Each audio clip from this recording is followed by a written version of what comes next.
Hello, hello, hello, and welcome back, family, to Masquerade Monday. My name is Huddy, and tonight we're talking LA by Night. As always, this video is not scripted, and these opinions are all my own, so take what I say with a grain of salt. The night continues into episode 4, and we catch up with Annabelle and Carver, who have recently returned from their travels across the country. For those of you who missed it, you can watch the Winter's Teeth special, where we see some of what Annabelle's been up to. I'll put a link up in the corner.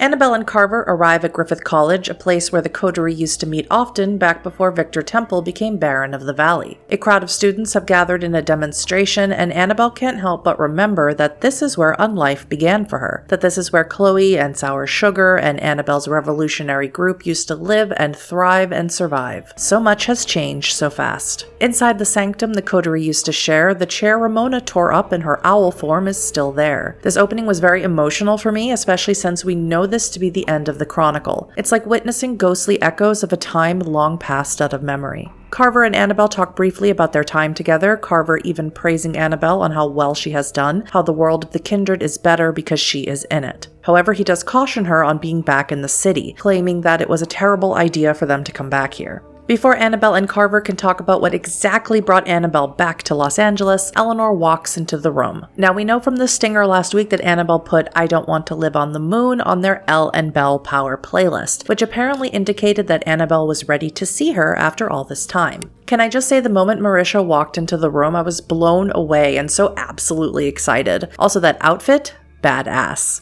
Carver excuses himself and leaves the room, but doesn't go far, keeping an eye and ear on their surroundings. Annabelle divulges to Eleanor all the things that she has done since they took some time away from each other, talking about the glorious revolution and the Anarch cause, but Eleanor stops her and gives her a hug. And of course, we learn that Ramona did indeed embrace her into the Gangrel clan back in Annabelle's epilogue in season 1. Annabelle claims that her time away and her time with Carver has taught her how to be the spark of the resistance, the revolutionary leader she needs to be, and that's why she's decided to return to LA, to drive the Camarilla out once and for all. A lofty goal and very bruja. Surprisingly, Eleanor seems to have adjusted to being kindred a bit quicker than Annabelle did, at least in my opinion. She also seems to lean more towards the idea of being an autarchus or an independent, as opposed to being an anarch like Annabelle. Challenging Annabelle with an idea that Gary Golden brought up to her in season 2, that should she demolish the power structure, there will always be something that will come in and replace it. She's also visibly disgusted by the pseudo-feudalism most vampires live under.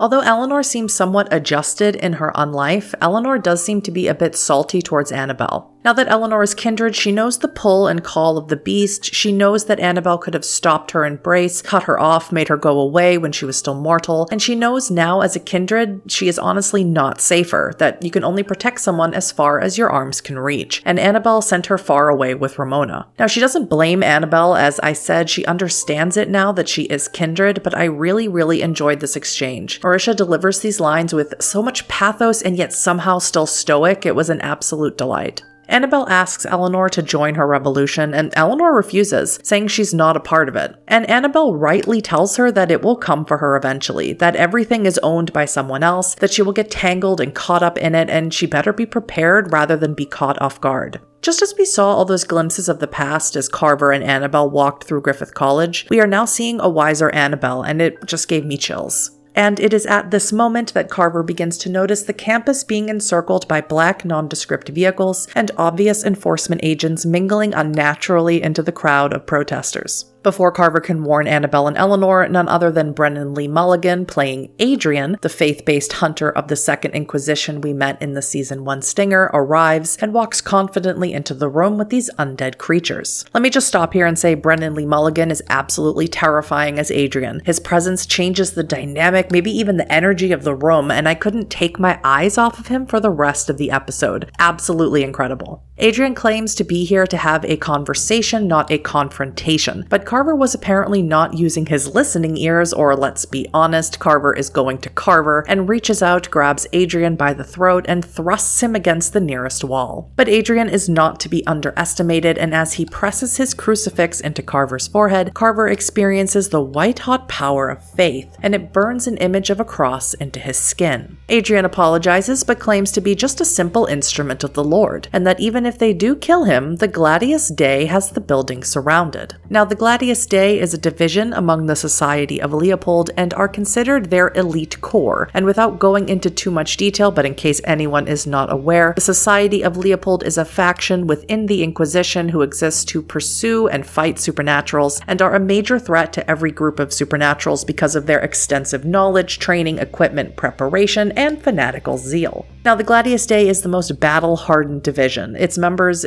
are by invitation from the Inquisitor General only, and it is comparable to knighthood within the society. Its members are, in many senses, the ideal Inquisitors, loyal without fault, zealous, courageous, and capable with most dying the death of a martyr, so to speak. Upon joining Gladius Dei, connections with other factions often dissolve, which is most likely why we hear Adrian repeat multiple times that he is no longer a bishop, no longer operating within the Catholic Church, because loyalty is inevitably transferred from other allegiances towards the Gladius Dei. Gladius Dei's members are cocky, even arrogant, and Adrian certainly fits that bill, but with good reason. No auto de fe or act of faith cult by Gladius Dei has ever failed. Also, as a side note, Adrian refers to himself as a will worker. He may be referring to the will of God, but a will worker is another name for a mage, and mages in the world of darkness can have true faith. Adrian goes into great detail explaining to Annabelle that they are aware of vampires and other supernaturals, that they have theories about the curse of vampirism and make references to Cain and even refer to them as Cainites. Adrian says that they are working on ways to remove the beast, not necessarily turning a vampire mortal again, but something close to Golconda, although he doesn't use this particular term. And because Annabelle and by extension Eleanor have not taken a life, they are good candidates for this type of saving. Also because they are young and not so far removed from their humanity.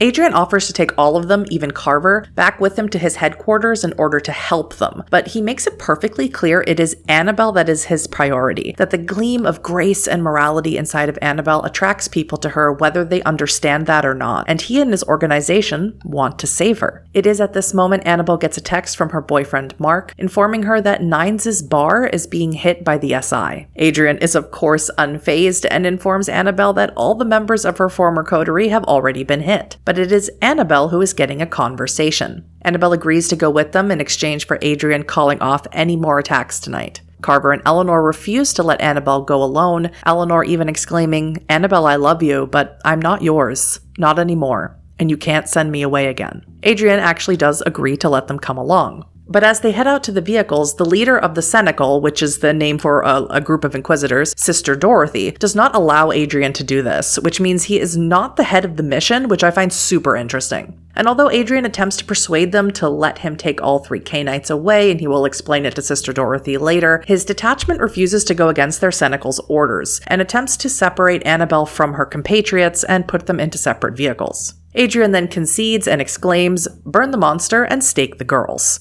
Carver immediately jumps into action using his gifts of celerity to get away, and Eleanor rushes into the crowd of the protesters, telling the father to fuck off as she does. Annabelle, instead of running, attempts to do something to Adrian using Blink to stand behind him, but before she can perform her intention, she sees that Adrian is attempting to stake her, and she decides to take it in the hopes that the attacks will stop and they will not pursue Eleanor if she gives herself up. For miracles to happen, somebody has to bleed, says Adrian to Annabelle as the episode ends and the stake enters her heart. The stinger plays and we see Greg meeting with Agent Handler, which means Greg survived his bullet wounds, yay! Good old Daffodil. Handler says he has nothing to do with this massive attack and warns Greg that Adrian is a nutjob, a fanatic who wants to burn LA to the ground, wipe the slate clean, say job well done, and fly back to the Vatican. Also, Handler has been fired and burned by the agency, not literally, or like when agencies state that an asset or an intelligence source is no longer reliable. Handler claims that he's coming to Greg because he doesn't want to see another agent fall to this holy war, that he's over his head and has made mistakes. He needs to know what these creatures are, who the bad guys are, and he wants to talk to Nellie. If you haven't already, please go follow the World of Darkness Twitch channel, subscribe to them on YouTube, and if you can, sub to their channel on Twitch. If you enjoyed this video, consider subscribing to me as well, and let me know your thoughts on Episode 4, Live on the Moon, in the comments. As always, I'll see you in the next one.